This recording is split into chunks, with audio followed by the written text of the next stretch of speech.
Good morning, monsters, and welcome to this week's episode of Monsters on the Edge. I am your host, Barnaby, and unfortunately, today's show is not live. That's right, I am not live right now. Well, I might be alive, but I'm not here talking to you live today. I am actually probably somewhere in Kentucky because this past weekend I have been at the CryptidCon event in Lexington, Kentucky. Hopefully a lot of you guys had come out and checked us out, checked out the booth, and I got to meet a lot of you. But if you didn't, next time.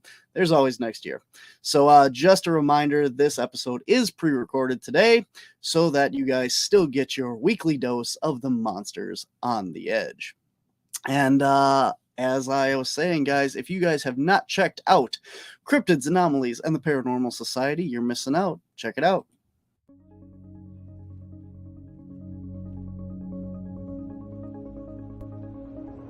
Are you interested in the paranormal, ghosts, spirits, and the metaphysical? How about Mothman, Bigfoot, and other cryptids? What about UFOs, UAPs, and other anomalous phenomenon?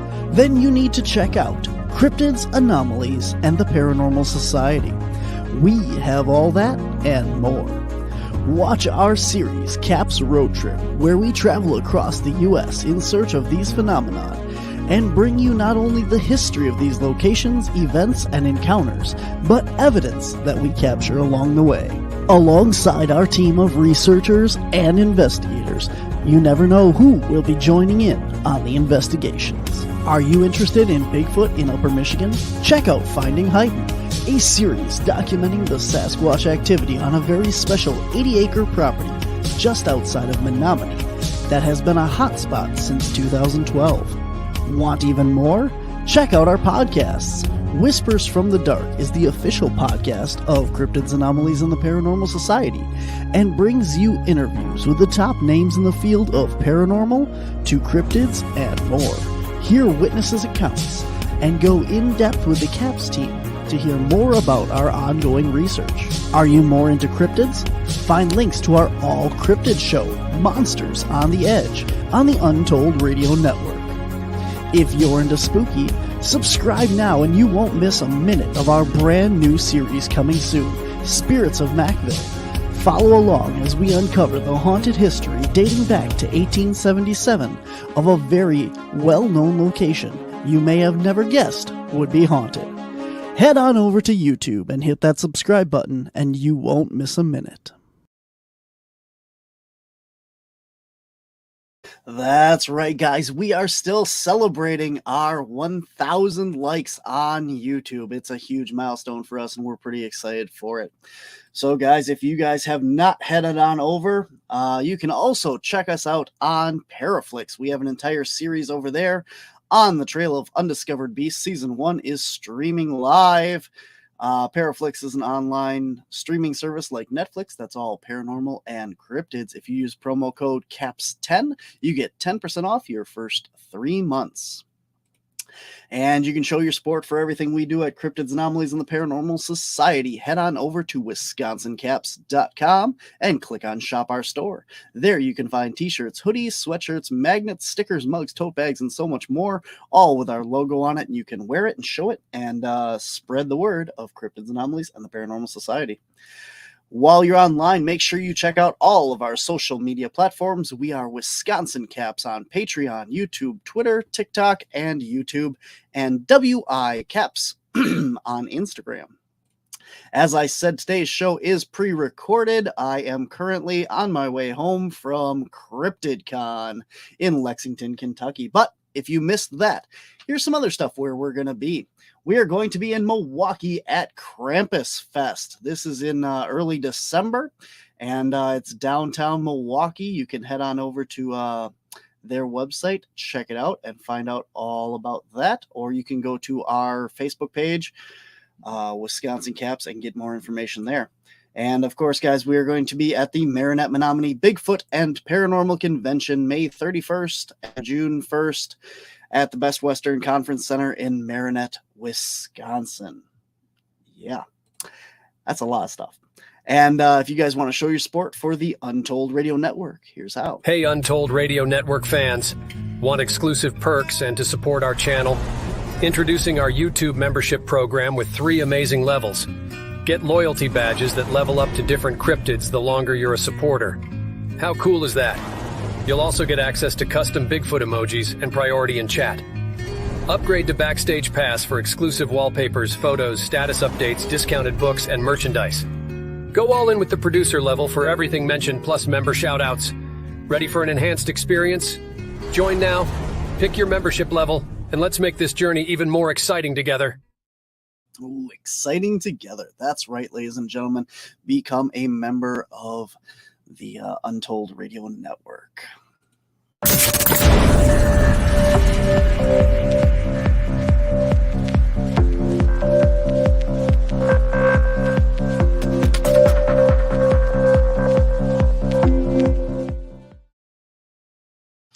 All right, guys, my guest today has an exciting experience, personal experience that he's going to share with us. And he is always been interested in the paranormal and cryptids from a young age. Mysteries have always intrigued him, and he got serious about investigating Bigfoot about 2 years after his road crossing sighting. He wanted more answers and is enjoying the adventure of searching for this and other cryptids. Chris is also the newest member of Cryptids, Anomalies, and the Paranormal Society. At this time, please welcome to the show, Chris McCreary. Right? Yep, you got it. Oh boy, I was thinking so hard during that. I'm like, I'm not going to screw this up, man. Chris, I am so glad to have you on the show. As I said, you are the newest member of Cryptids, Anomalies, and the Paranormal Society, my very own team here in Wisconsin. And it's not often that I bring my own guests or my own team on here. But as I said, I wanted to get to know you a little bit more. I want everyone out there to get to know you because even on our show, they're not going to see you for about another year. So right. But you had an amazing sighting, and I thought it was really cool, and a couple other sightings as well here. But the road crossing, this one is really cool, and we don't hear a lot of stories like this, like yours. I mean, you always see it like step across the road, but yours is a little different. So, Chris, welcome to the show. Tell us about your sighting, if you would. All right. First off, it's an honor to be the newest member of CAPS, and I look forward to working with you. It's awesome. Thanks for the experience. And okay, my road crossing. It was about 2016, and I was headed down to Lake Puckaway. Everyone in the state knows that lake. And I was driving down a back roads going towards it from Montello, and there's an S turn in this road, and you got to slow down pretty good. There's some railroad tracks and stuff there. And as I was exiting the S turn, I noticed something up on the right hand side of me coming across the road, and it was moving fairly quickly. I come around the turn, I slow down, hit the brakes, and I see something come across the road, come down into the ditch, and it turns and gets down on all fours and is running on all fours straight towards my truck. And the one thing that I noticed, it was very dark black. And I noticed that when it was running, it wasn't running like a bear, how it trots with its front legs straight, or kind of like a hopping motion. I noticed like a shoulder roll, like a NFL football player, like a defensive lineman, when you come around and your shoulder goes like this. And I seen it grab, and it kind of pushed itself as it's running towards my truck. I smoked at the time, so I had the ash out the window, so I turned to look the ash, and when I come back, it's gone. When I pulled up towards that spot, I noticed that it was coming out of a farm field, ran across the road, and where it came down into the ditch and turned and started running towards my truck, that was the closest area it could get to a wooded area, the quickest. So as it ran toward, and as it ran towards me, it must have when I ashed, it must have jumped right into the woods there, and it's a pretty thick woods. When I got to that area, I noticed that there's a street sign that's in the gravel, not down in the ditch. And when this thing's back, when it was bent over, this thing's back was level with the bottom of that road sign. So it's absolutely huge, whatever it was. Wow. Yeah. So it moved from the left side of the road to the right side? From the right to the left. Right to the left. So it would have been like from my side to the passenger side, or to the oncoming traffic side. Yes. Okay. Yep. So, but it was okay. So when it came out of well, let me back up here a little bit. Was it what time of day was this again? Was it light out, dusk, or dark, or? Very early morning. The sun was coming up, but it wasn't where it was in my eyes yet driving. Okay. And when it first stepped out of the field there, was it upright? Like standing, walking on two legs? Yeah, okay. On two legs, and it ran.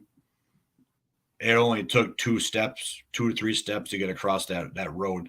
And then it got down on all fours once it got into the ditch. Okay. Wow. So you saw it like in your headlights, or how far away from this thing were you when you first saw it? I'd have to say it's probably about 60 feet as I was coming around the corner. My only thing is I was thinking maybe it had to get down on all fours because, the morning dew, grass might have been wet. It could have helped him grab, and move quicker. It could have moved faster on all fours. That's my thoughts on it.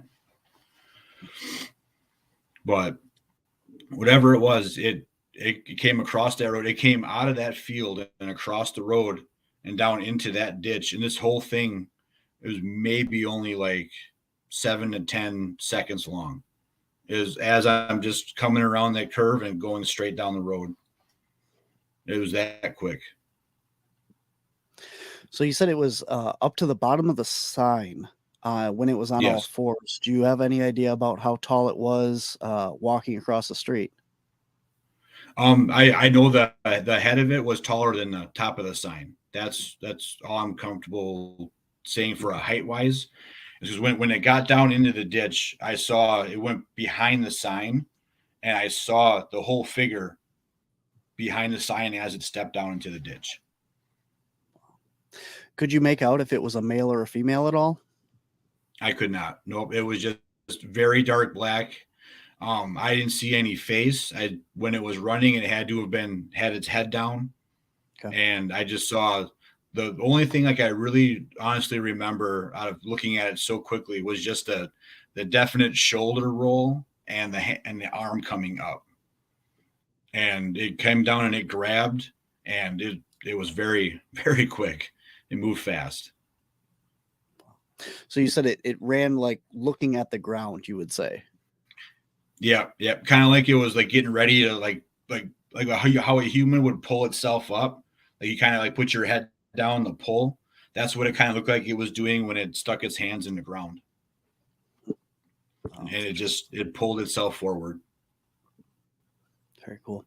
So before you had seen this, had Bigfoot been on your mind? You said that you've always been interested in these things and stuff. So did you think automatically that this was a Bigfoot, or did you think, oh, this is a bear, or what was going through your mind at that time? At first it was, bears aren't really sighted around here very much, or at least back then they weren't. And I remember thinking, I'm like, if that's a bear, I think it's a huge, like that's a grizzly. That's a huge bear. And I'm sitting there and I'm thinking about it. I'm like, there's no way. Because I started thinking about how the legs moved and just how quick it was. And when it went into the tree line, and when I pulled up over there, I didn't see a thing. And I think a bear, I would have still seen running off into the distance, or comfort of the tree line if it would have turned around and looked at me or watched me, and there was nothing. This thing was gone. And so you actually pulled over right after the sighting. Yeah, I pulled over and I kind of looked at the area. That's how that's how I noticed it where it crossed. It would, when it came down, there was a house there and there was an open yard. So it had to move towards me to get to that tree line for safety. That's the way I took it. Did you go down in the ditch at all? Did you look for any prints or anything? Was there any evidence there? I didn't go down at that time. I wasn't thinking about that. I was more thinking, yeah, who's going to believe this? And I'm headed to the lake to go fishing. So I kept it to myself. I didn't tell a soul. Wow. And a lot of times, you know, so you're on your way to go fishing, right? Right. Yeah. So a lot of times when people have these encounters and stuff, it kind of shocks them and startles them and that, and then people don't want to go back out into the woods, but you kept going out in the woods. Do you know why was that? I mean, did this scare you at all, being so big, or, you know, just was it because it was like the safety of your car, or what's kept you going back out looking for these things? I think it's more like I want some answers. Like, I want to know what they are, if they're a forest people, if they're supernatural, or if they're a cryptid and we just haven't found them yet, or the scientists haven't found them yet. Mm-hmm. I love mystery. I love, you know, adventure. So going out into the woods to look for these things is every time it's an adventure, because you never know what you're going to experience, what you're going to find. That's probably one of the bigger reasons why you and I got a chance to meet, and then I joined your team, is because going out in the woods is an adventure, and the more you do it, the more you start to notice little things. Mm-hmm. Like being a deer hunter, I know, you know, the sounds of a squirrel in a pile of leaves, and it sounds like it's 400 pounds. Mm-hmm. So, but now I can use all that knowledge on looking for Bigfoot and other cryptids as well. Mm-hmm. Yeah, I think we were talking about the 800-pound squirrels in the woods the one time we were out, and Yep. it definitely, I mean, for anybody that has not spent actual time out in the woods, you know, I've led some tours out in the woods and stuff, and public hikes and that, and people are like, "Oh my gosh, what is that?" And I'm like, "That's a squirrel. That is literally just a squirrel rustling through." Oh, but I heard sticks breaking and you know, leaves rustling. Yeah, it's a squirrel, you know, or it's a nut falling out of the tree, and people, you know, like I'm not a hunter. I 100% never have spent time in the woods. I don't claim to be an avid outdoorsman or anything by any means. I always said the only way that you're ever going to get me out in the woods to go camping or anything like that is if I'm going to go look for Bigfoot. And now, years later, here I am going out in the woods to look for Bigfoot, camping and stuff. And, you know, that's literally the only way you're going to get me out there.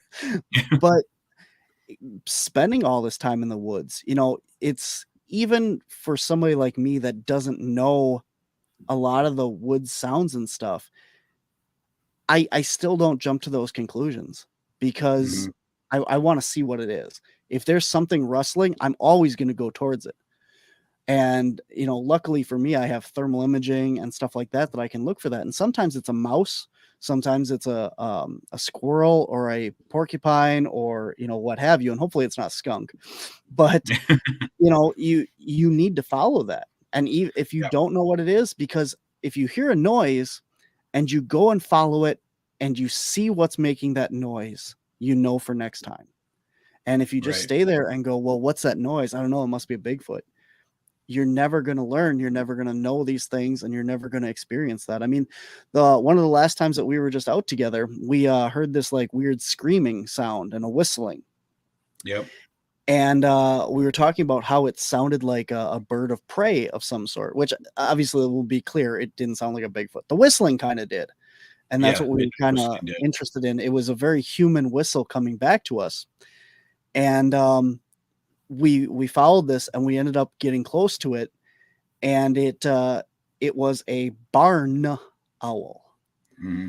And the reason why we know this is because we actually saw it fly out of the tree right above us, and we got, you know, a complete visual of this animal making the noise, flying, and then that's how we know. But for somebody like me, I'm very familiar with barred owls. And we've had them all over on different investigations, but this sound was completely new. And now, going forward, we know the difference between barn and barred owls. So just something to be aware of. Yeah, and we were actually pretty close to that owl too. We had a good view of it flying off. Definitely, yeah. He was a big owl, but you could definitely see the coloration and the facial features and everything of a barn owl. And we Googled it because we were with some other people that didn't understand barn versus barred, and it literally came up in Google and it says the barn owl makes this high pitched scream, and we're like, well, there we go. If we just would have Googled this to begin with, we would have had the problem solved. But without knowing exactly what we were looking for, because a lot of your birds of prey, your falcons and hawks and stuff, they aren't active at night. This was at night when we had heard this, so it obviously was not a normal, well, not normal bird, but you know what I mean. It wasn't a daytime bird that you have out at night. So it was, it wasn't something you see a lot. Yeah, absolutely. I think that was the first time I've seen a wild barn owl. So yeah. Very cool. Very cool. Yep. So what else? Why did you get interested in all this stuff to begin with? I don't know. It's like, even from like being a child, I'd always watch, I love Travel Channel, Discovery Channel, Animal Planet, and of course Halloween's the best time of year where they got all the spookier shows and stuff on, and I just always felt myself drawn to it. And I started off listening to some podcasts, and then I kind of decided, I can do this too. I love being in the woods, and I like hiking and camping and all that, and hunting. And this way here, I can get out in the woods more and just learn my experience and get more experience. And then it kind of went where I started buying equipment and cameras, and now it's, I always say, like, now I've gone down the rabbit hole, and there's nothing else I'd rather do than go out in the woods and look for animals and stuff that shouldn't be there. I like it a lot. Absolutely. Let's talk a little bit about some of your equipment, because you have something very interesting.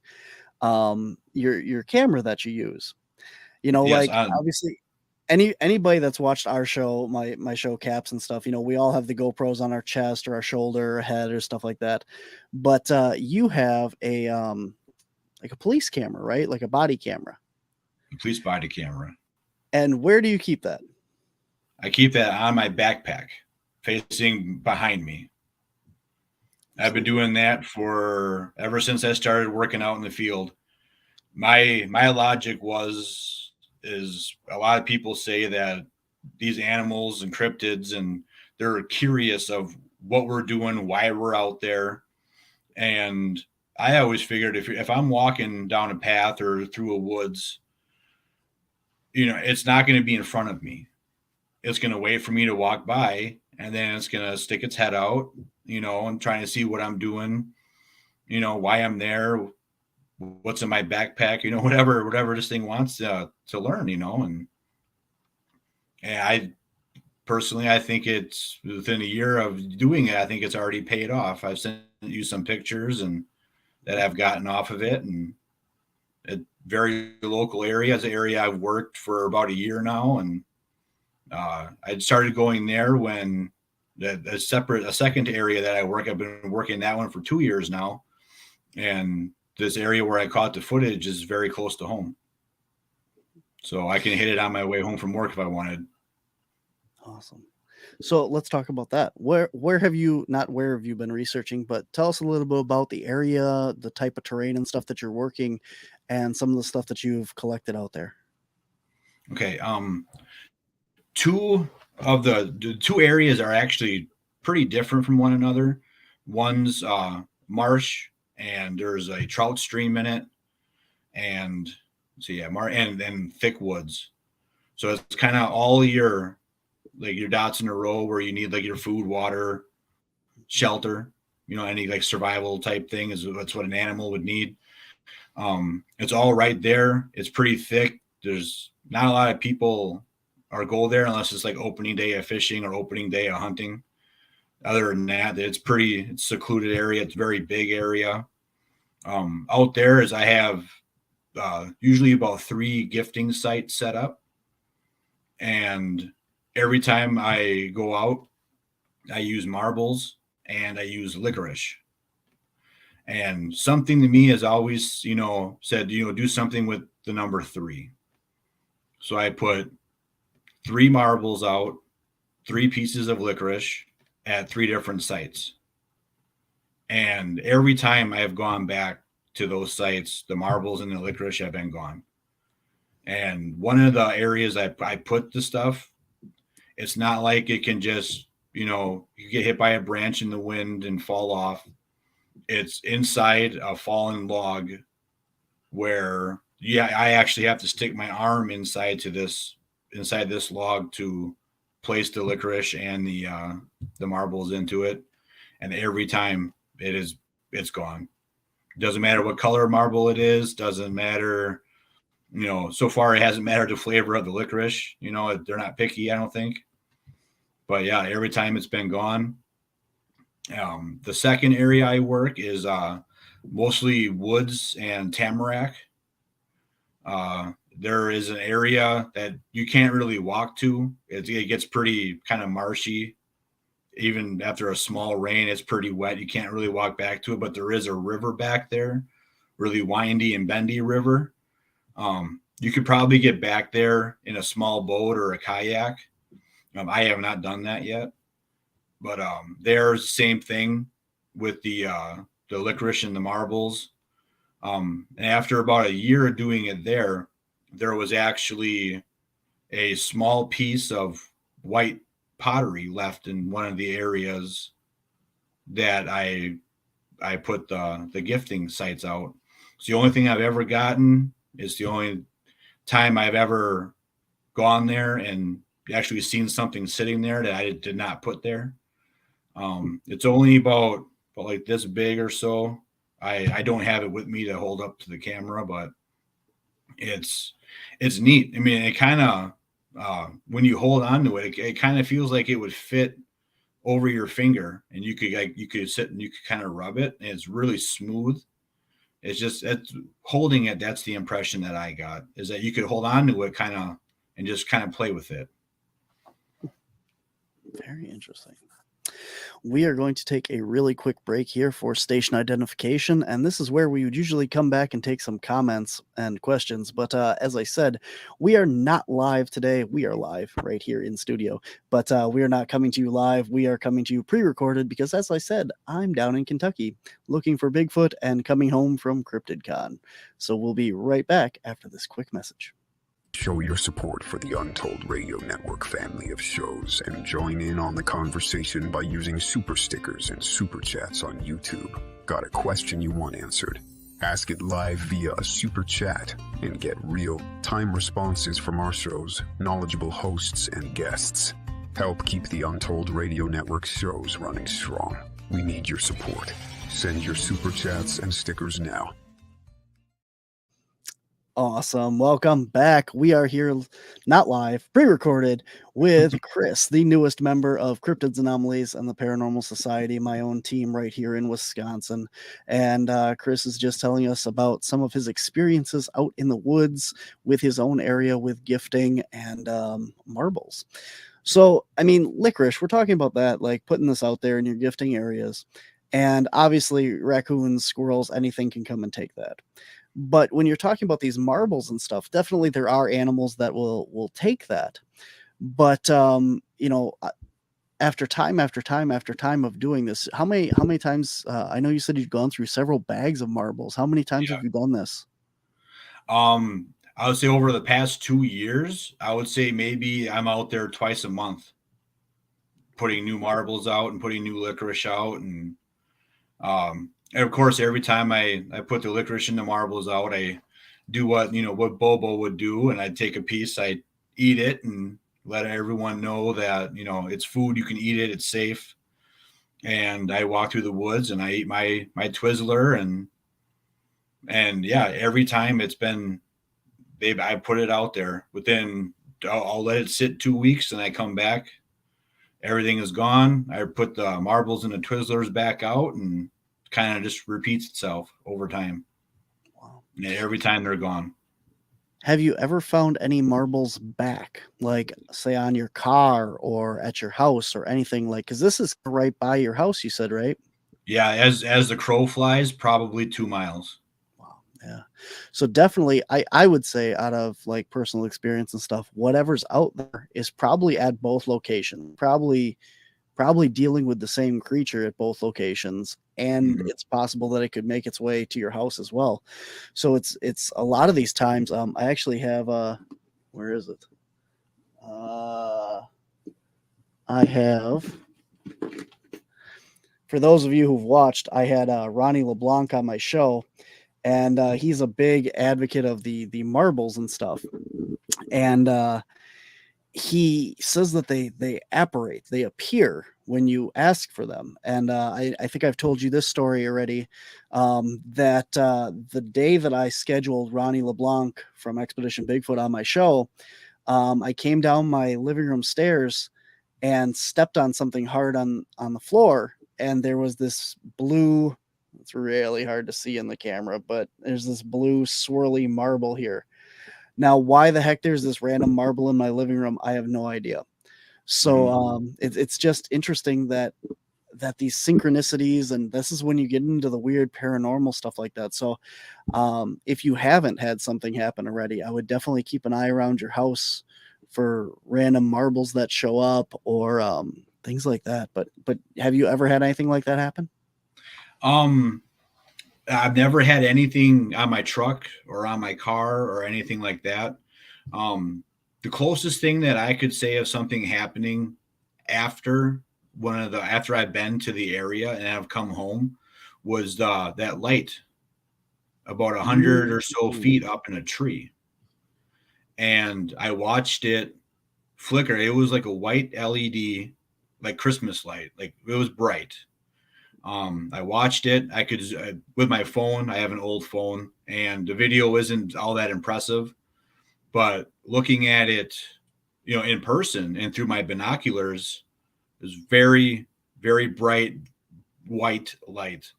I grabbed my camera, my Nikon camera, and I tried to take a picture of it, and the camera itself would air out.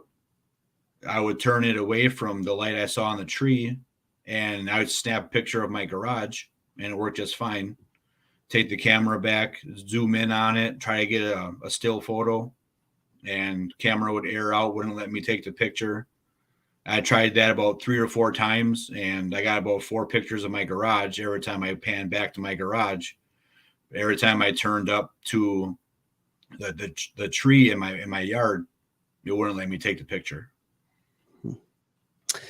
I got that video here. I'm going to see if we can play it. Just one sec here. Okay, hang on. I have to stop that, and I have to open this. Here we go. So this is the actual video that you sent me for everyone to see, and I think the light is right here, if I'm not mistaken. I think a little bit down from there. I think, yeah, right around in there-ish. Right in here. Okay, so here's the video. Yeah, it's like flashing right in here. Yeah, yep, I can make it out in there. That's that video, it doesn't do any justice to it. I mean, it was there 10, 15 minutes. Yeah, I had time to walk in the house and grab the camera and dig my binoculars out of my truck, and I was able to watch it the whole time. And when I looked up there, I couldn't see anything except for that flashing light. That's weird. I would think it'd be like something like a, tinsel or a mylar balloon or something of that nature might have gotten caught in the tree.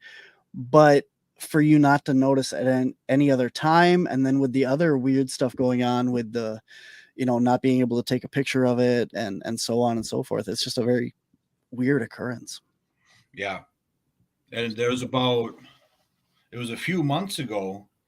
Like I always put like food scraps and stuff out.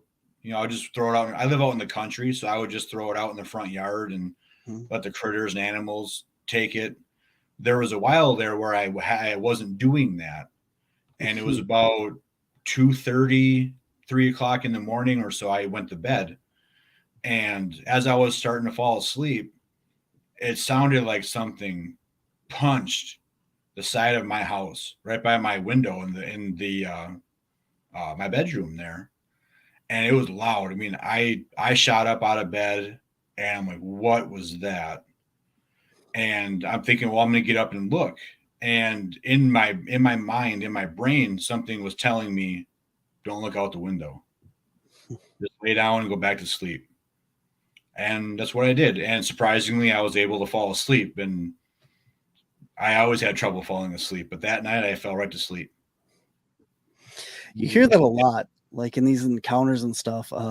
Like the people are like, well, something told me to just go back to sleep. Mm-hmm. And I had I had an instance myself like that. And I went, no, I'm not going back to sleep. And yeah, so I don't know. I did also find, now that I'm in that file here, I also found those other pictures off of your backpack camera, if you'd like to talk about those again. Yeah, sure. It's out. There's a little bit of a trail, like an ATV trail you can walk through. And as you're coming around towards the end of it, toward a tamarack field, there's a hill going up and a hill going down. And at this point here is where I was walking towards the opening of the field opening. And it's only about maybe a 7 to 10 second video clip. But as I'm walking, my camera, like you see this picture here, you'll see, and then my back would move and you would see the other side of the trail. Then my backpack would come back and you would see it again. And then as I do that again, you move back and it looks like you see a head and something like it's peeking out to look at me. And then it ducks down and eventually it goes away. And I never saw that with my own eye. And that's the one where you can see like it's ducking down. And those bushes there, they're about 4 to 5 foot high right there. We're the smaller ones. The one on the right hand side of that's about a good 6.5 foot bush right here over in there. Wow. Yeah, definitely interesting. I brought that up because like we were talking about earlier, but yeah. So yeah. Very cool. Awesome. Yeah, and that's all on. I used to have a GoPro attached to my walking stick. I never saw nothing on there. I had it all encased, and all you would hear is the whole time. So I got kind of old. But that backpack camera, that thing, I swear by that. And even the first year or so, I never got anything on it. I always thought it was a good idea. It has built-in night vision. You walk into a dark area in the woods, and you can hear it click. You can hear the IR click on. I mean, I swear by that. I love that camera.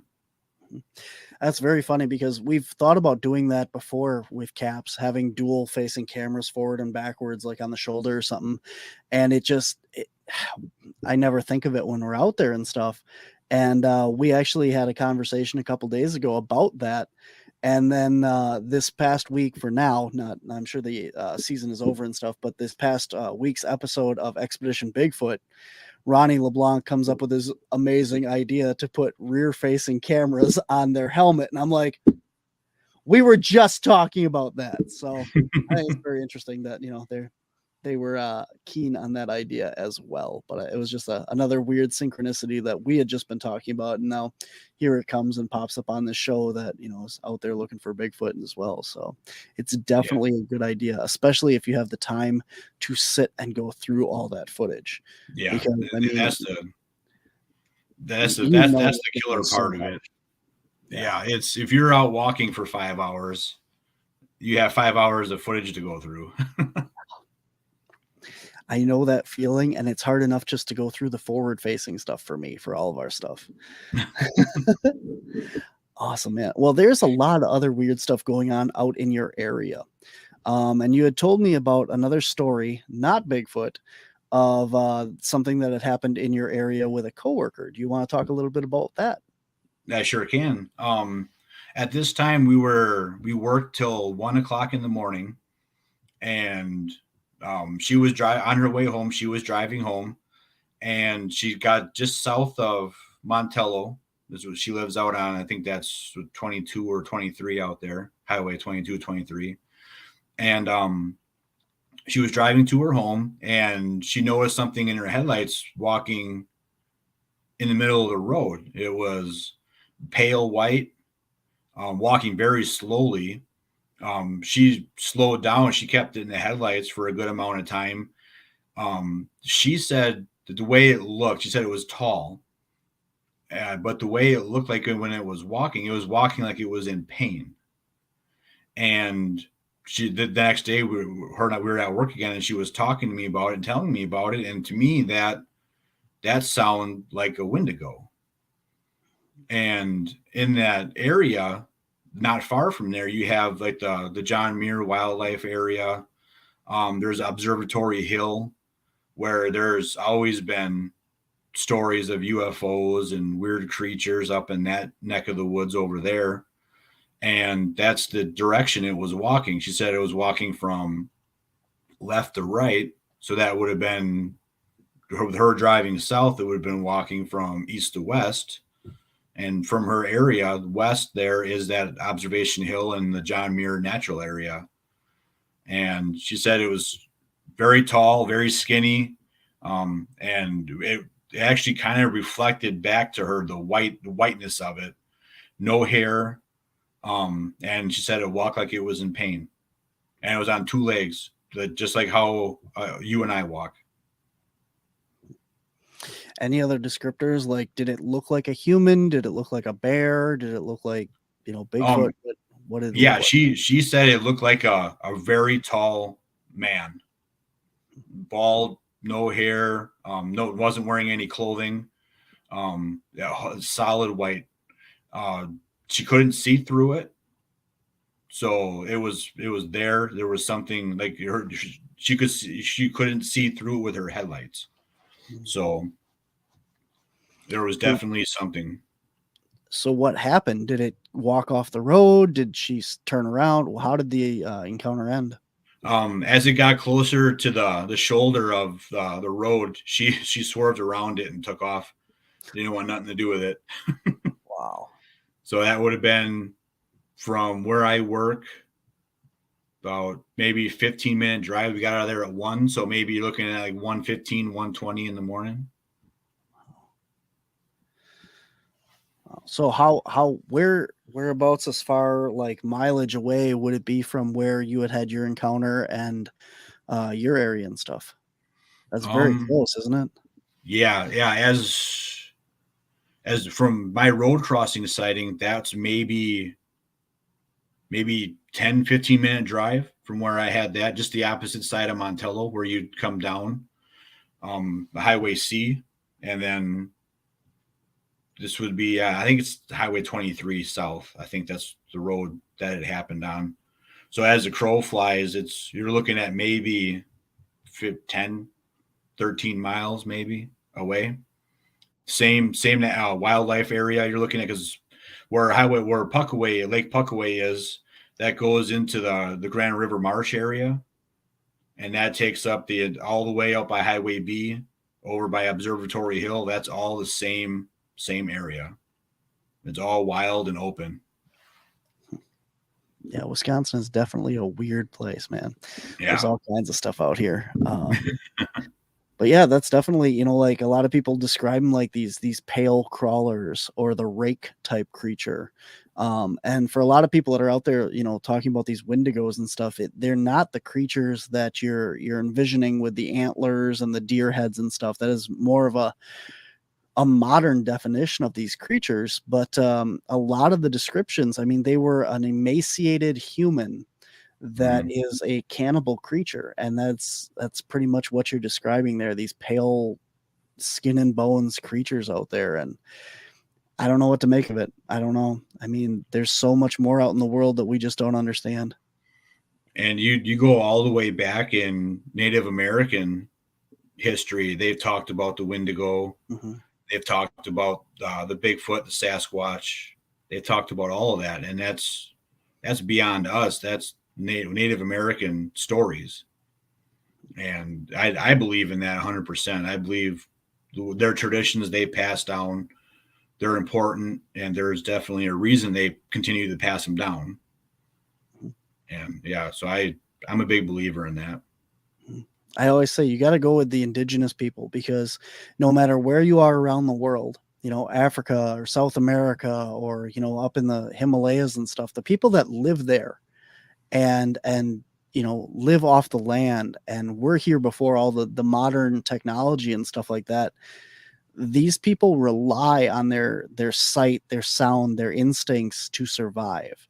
And when they say that they've seen this creature, whatever it is, you know, these stuff that's drawn on caves and stuff, they didn't have, you know, television and internet and stuff like we do now to, you know, explore your imagination. That they wrote down and talked about what they saw. And that's very important stuff. And we need to listen to a lot more of that. I agree 100%. Speaking of indigenous and passed down for generations and all that stuff, you have another very interesting story from your family here, and from a island.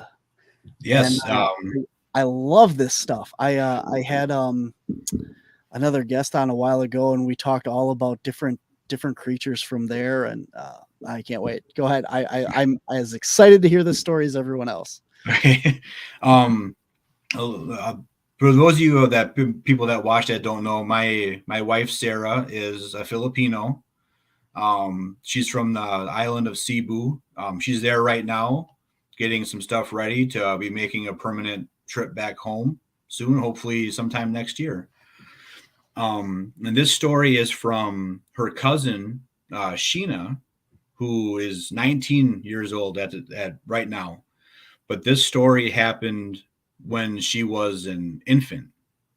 It happened on the island of Cebu, the province of Sogod.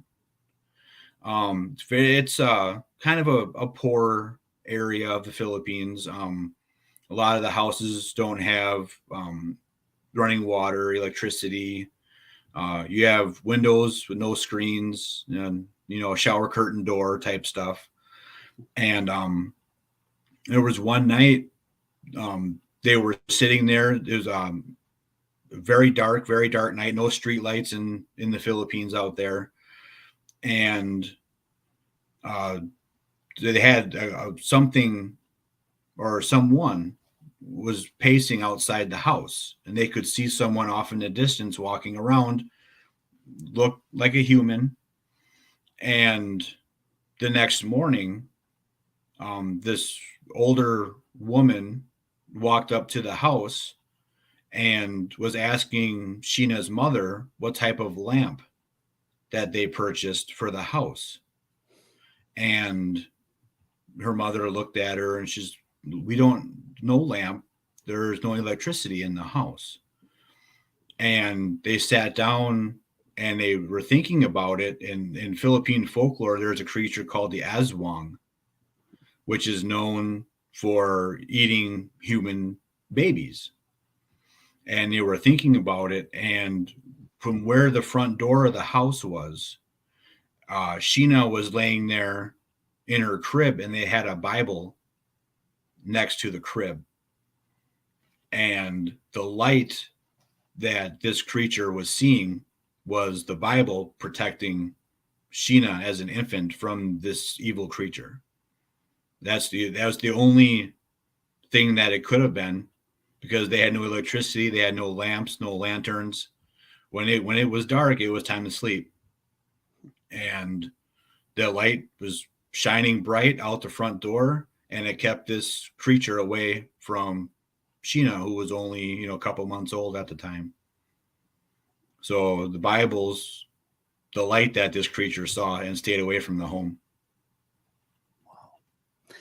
That's really interesting. I absolutely love like cultural stories and you know the creatures and stuff of there. There are so many different creatures from the Philippines, and off the top of my head, I can't really think of all of them. But I had a guest on from Myth Monsters podcast, Erin, and she does, every episode is about 15 minutes of her show, and each episode is dedicated to a different creature.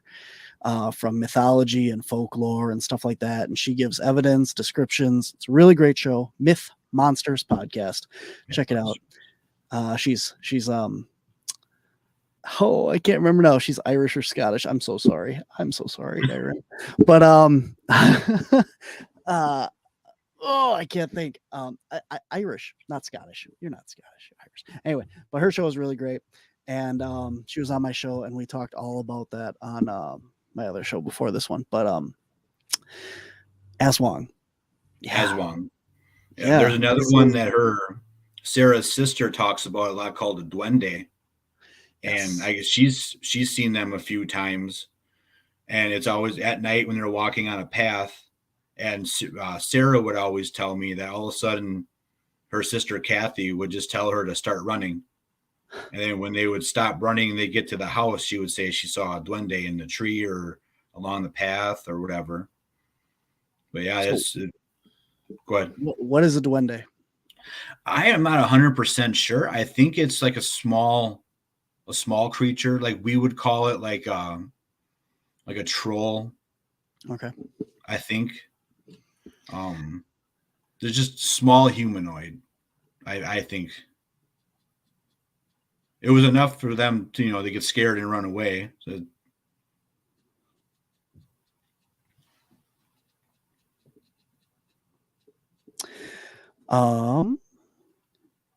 yeah, there's a ton of them. I'm just doing a quick Google search. Duende here is a pygmy with only one eye in the middle of the forehead, a huge nose, and only one nostril.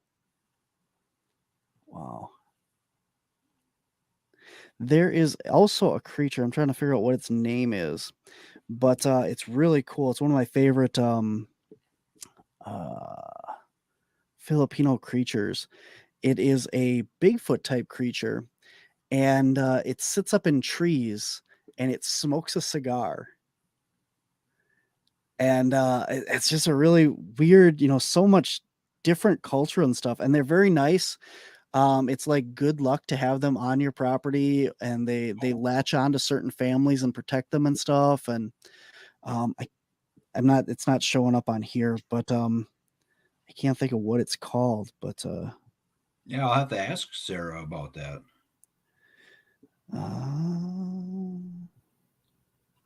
The term aswang is also used as a catch-all name for various visceral sucking creatures in the Philippine mythology. So it's kind of like a vampire type creature. Yeah. Yeah. Said to live in cemeteries and woods. It is a combination of the words asin for salt and bawang for garlic. So its name is salt garlic. That kind of, like you said, like a vampire, Yeah, that's really cool. Yeah. Blood sucking. In Filipino folklore. Oh, man. And then, you go back to where people talk about vampires, and stuff like that. The younger the victim, the better the blood. Mm-hmm. Maybe that's why they would go after the infants, something pure. You never know. Here's some random trivia knowledge for you, for those of you out there that don't know as well. We always hear the term virgin sacrifice. Do you know what that means? Like what that actually means? To me, it would be that you're sacrificing a virgin. Right.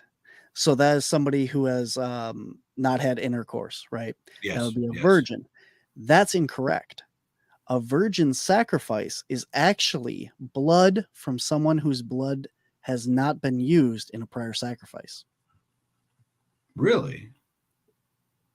So So I could do it. I've never sacrificed any blood. So, Any kind of ritual or anything. It has to be, it's the blood from a person who has not done another sacrifice or anything, or a ritual ceremony.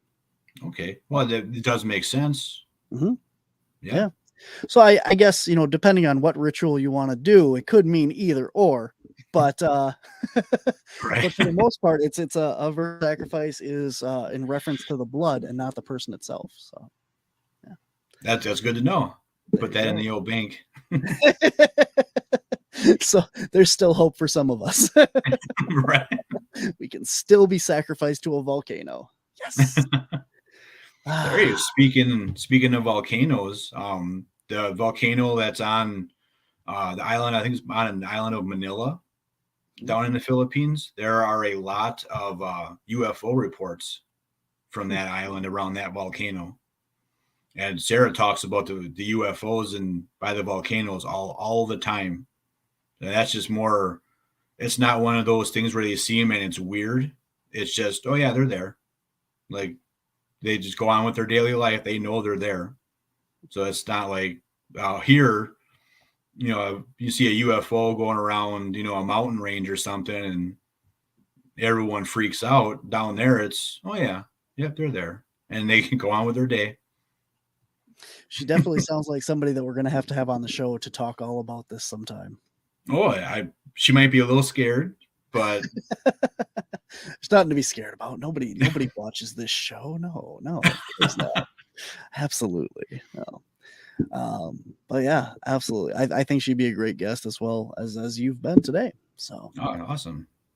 Once you guys meet, and I'm sure she could tell you a lot more stories. Oh, I look forward to it.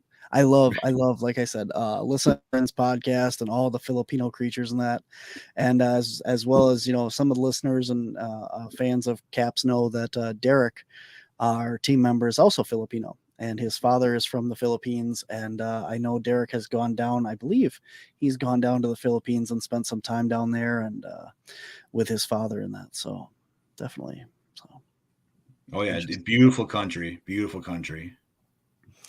Awesome.